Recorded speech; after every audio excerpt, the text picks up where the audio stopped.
Guys, চলে এলাম আর একটা নতুন ভিডিও নিয়ে আজকে। তো আজকে আমি এমন একটা গ্রাম নিয়ে তোমাদের সামনে তুলে ধরবো, সেটা হচ্ছে কি, এই গ্রামেতে একটা অদ্ভুত এবং উইয়ার্ড নিয়ম কিন্তু প্রচলন রয়েছে এবং এখানকার গ্রামবাসীরা একটা অদ্ভুত ধ্যান ধারণা পোষণ করে। সো এই গ্রামের মানুষরা কেউ জুতো পরে না, মানে বাচ্চা থেকে বৃদ্ধ কেউই এখানে কখনো জুতো পরেনি লাইফে।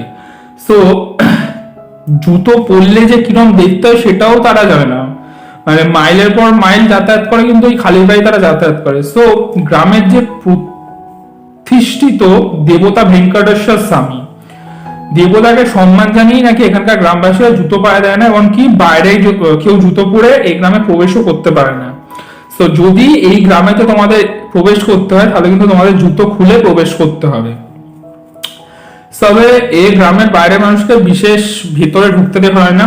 তবে সংবাদ মাধ্যম বিবিসি তরফ থেকে আমরা, মানে বিবিসির একটা নিউজ পোর্টাল থেকে আমরা জানতে পেরেছি যে এই গ্রামের মানুষ বা মানে গ্রাম থেকে বাইরেও বেশি বের হয় না এবং বাইরেকার বেশি লোককেও কিন্তু এই গ্রামেতে আসতে দেওয়া হয় না কোনো কারণে, বা মানে কোনো কারণে যখন তারা বেরোতে যায় তারা বাইরের কাউকে ছোঁনো না, মানে এতটাই সেখানে একটা উইয়ার্ড নিয়ম আর কি রয়েছে। এবং ভিড়ের কারণে যদি কোথাও কোনো ছোঁয়া লেগে যায় বাইরে কারোর সাথে, তাহলে কিন্তু স্নান করে নতুন জামা কাপড় পরে আবার তারা গ্রামে প্রবেশ করতে পারে।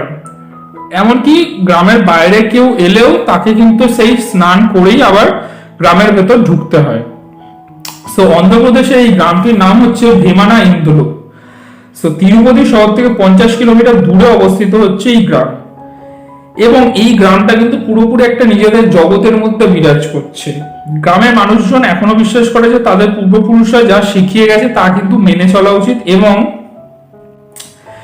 এইভাবেই তারা কিন্তু নিজেদেরকে সবার থেকে দূরে রেখেছে। এমনকি কেউ অসুস্থ হলে তাকে কিন্তু হাসপাতাল বা চিকিৎসকের কাছেও নিয়ে যাওয়া হয় না।